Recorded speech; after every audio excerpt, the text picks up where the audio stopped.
Seguimos en corto y bueno, antes de darle la palabra a nuestros invitados en esta mesa, ahorita escuchábamos afirmaciones que salen del corazón, del sentimiento del pueblo poblano, de la gente. ¿Qué le dirías tú ante todos estos planteamientos que acabas de escuchar a la gente que justamente hablaba en este reportaje, Rafael?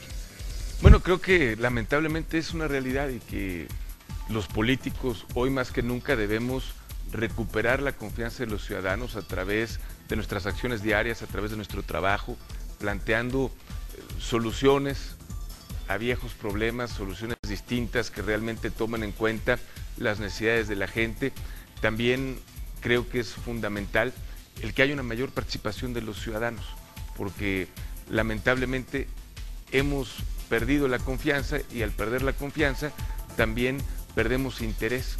Simplemente en la última elección para diputados federales participó el 38% de los ciudadanos en Puebla y en ese sentido me parece que debemos de participar y también de exigir a los políticos, de pedir rendición de cuentas, de pedir y exigir que presenten sus declaraciones patrimoniales para saber qué es lo que tenían el primer día que entraron a trabajar al gobierno y qué es lo que tienen ahora, porque vemos lamentablemente cómo de pronto se van transformando desde que sean presidentes municipales o sean funcionarios de alto o medio nivel y vemos que van cambiando de casa, efectivamente van cambiando de coches, pero a veces pagamos justos por pecadores. Creo que debemos como ciudadanos exigir precisamente que nos den cuentas claras de dónde comenzaron y dónde están ahora, porque finalmente, gracias a la ley de transparencia, ahora podemos conocer exactamente cuánto gana un funcionario y hacer cuentas para ver si con lo que gana le alcanza para tener lo que tiene.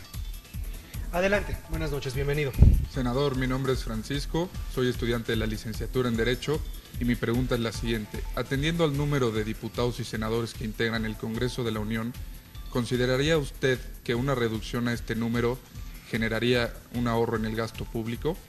Mira, Francisco, sin duda es algo que debemos considerar, que incluso ya se presentó una iniciativa en el Senado de la República que yo suscribí, en donde se plantea que se reduzca el número de plurinominales. A nivel de los diputados hay 300 distritos en el país, pero hay 500 diputados, es decir, 200 son diputados plurinominales y tienen su origen en los diputados por partido, porque había partidos políticos que sí tenían un porcentaje suficiente para mantener su registro, pero que no ganaban uno solo de los distritos de mayoría y por eso se buscaba que tuvieran voz sus partidos, pero me parece que se fue creciendo de manera irracional el número de diputados plurinominales. Por eso planteamos que se reduzca la Cámara de Diputados de 500 a 400 diputados, 300 de mayoría y 100 plurinominales. Y el Senado hoy tiene 128 integrantes. Estamos planteando que se reduzca a 96 senadores. Y estoy convencido, por supuesto, de que esto va a generar ahorros. No hay una sola medida que mágicamente te resuelva la situación del país, pero es la suma de estas medidas. Si tú vas calculando cuánto ahorras con esto y cuánto ahorras con esta otra y vas sumando esos ahorros, el impacto realmente es importante. Entonces me parece que en estos momentos de nuestra vida democrática ya es tiempo de reducir el tamaño de ambas cámaras. Yo quiero complementar la pregunta que hace Francisco, ¿verdad? ¿Qué opinión te merece a ti el tema de llegar en algún momento a la reelección de presidentes municipales, a la reelección de diputados a nivel de los estados o incluso a nivel de la legislatura federal? ¿Qué opinión te merece el tema? Mira, ahí, Juan Carlos, es un tema complicado porque, por un lado, me queda claro que los periodos son muy cortos. Un diputado federal en 3 años, cuando ya está entendiendo de qué se trata ser diputado, termina su periodo. Un presidente municipal en 3 años, el primer año está entendiendo su función, el segundo empieza a trabajar al 100% y el tercero está preparando su entrega-recepción. Entonces, creo que no debemos descartar esas posibilidades, sin embargo, sí poner límites.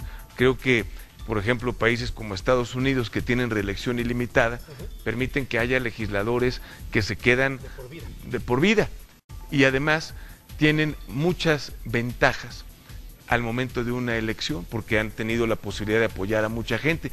Esa es la gran duda, ¿cómo vamos a lograr que el presidente municipal que está buscando la reelección no utilice los recursos del ayuntamiento, que no utilice su trabajo como presidente municipal para tener una ventaja sobre quien no tiene una posición de esta naturaleza, pero sí considero que estamos en tiempo de hacer ese tipo de reformas con límites, que no se puede hacer de manera permanente, tal vez decir que pueda reelegirse por una única ocasión, en el caso de diputados y presidentes municipales, no me parecería razonable en el caso de gobernadores ni de presidente de la República, e incluso tampoco de senadores, porque ya los periodos son muy largos, se volverían 12 años, sí, me parece que es demasiado largo el periodo, solamente en los periodos de 3 años por única vez, para que tengas 6 años, que es lo mismo que tiene un gobernador que tenga el presidente municipal, o 6 años que tenga un diputado en caso que se reelija, que es lo mismo que tiene un senador de la República. Tenemos pregunta de nuestro auditorio, vamos a verla, vamos a escucharla. Yo le quisiera preguntar al senador Rafael Moreno Valle, ¿por qué siendo del partido PRI se cambió al partido PAN? Por favor, contésteme de manera sincera. De manera sincera, dice la señora. Rafael.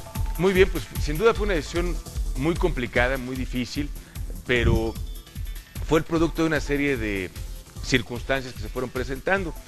En el PRI no había una ideología definida, y no lo digo a manera de ofender a nadie, simplemente lo expreso como una realidad. Si nosotros vemos, por ejemplo, el gobierno de Luis Echeverría con una política estatista de una gran participación del Estado en la economía, y lo comparamos con el gobierno de Carlos Salinas, que estaba desarticulando todas las empresas estatales, pues parecería que son de las alas opuestas del espectro ideológico. O si comparamos el gobierno de López Portillo, emanado del PRI, con el gobierno de Zedillo, pues también son diametralmente opuestos. Normalmente la ideología en el PRI era la ideología del presidente en turno. En el año 2000, cuando el PRI pierde la presidencia de la República, pensé que era la gran oportunidad de definir cuál era la ideología del partido, que se pudiera plantear, por ejemplo, en materia de la reforma energética, cuál era la postura del partido, o en materia de la reforma hacendaria, cuál era la postura del partido, y nunca se llegó a ello. Si nosotros observamos, por ejemplo, de personajes conocidos en Puebla, como don Manuel Bartlett, exgobernador, o Jorge Estefan, que eran del mismo grupo. Jorge fue secretario de la Contraloría con Manuel Bartlett, fue diputado federal con él, y sin embargo, si le preguntamos a Manuel Bartlett su postura sobre la reforma energética, pues va a ser diametralmente opuesta a la de Jorge Estefan, o en materia hacendaria va a ser totalmente diferente. Fue muy lamentable entonces que no se definiera una ideología del partido. Después, en el 2003, como diputado federal, para mí fue muy duro que grupos de priistas estuvieran en contra de las reformas que el país requería para salir adelante. Ellos argumentaban que si le iba bien a Fox, le iba bien al PAN, y yo pensaba que como diputado federal, pues tenías que pensar en México, que si le iba bien a Fox, le iba bien a México, y si le iba bien a México, nos iba bien a todos los mexicanos. En este sentido, yo voté a favor de las reformas en el 2003, y mis entonces compañeros de partido me tacharon de traidor al partido, a mí y a un grupo de personas que pensábamos de manera similar. Pero ya la gota que derramó el vaso fue cuando era yo presidente de la Gran Comisión del Congreso del Estado y coordinador de la fracción parlamentaria del PRI en el Congreso, y se dio el caso de Lidia Cacho y Mario Marín. En este difícil trance, el grupo parlamentario estaba planteando que no se investigara el asunto de Lidia Cacho, y yo subí a la tribuna, y ahí está el diario de los debates, en donde yo propuse y pedí que se investigara el caso de Lidia Cacho, y eso fue lo que marcó mi salida del PRI, y yo volvería a tomar esa decisión una y otra vez, porque estoy convencido de que hay cuestiones que en política se pueden negociar, pero hay cuestiones que no son negociables, y esa en particular no era negociable. Muy bien, gracias, senador. Adelante, buenas noches. Buenas noches, Rafael. Yo soy Madeleine Castillo y me gustaría preguntarte qué opinas del calentamiento global. ¿Cuáles son las medidas que tú tomarías? Bueno, es uno de los grandes retos que tenemos en nuestra generación. Yo estoy convencido de que lamentablemente hemos venido explotando de manera irracional durante décadas los recursos naturales, y que hoy estamos pagando la factura, y que los recursos naturales no son una herencia de nuestros padres que podamos dilapidar, sino son el patrimonio de nuestros hijos que debemos cuidar y preservar. En lo particular, yo presenté ya una iniciativa de ley que además fue aprobada, y me siento muy contento porque es muy difícil el proceso. Primero tienes que lograr presentarla, que se turne a comisiones, que se apruebe en comisiones en el Senado, que se apruebe por el Pleno del Senado, después se va a la Cámara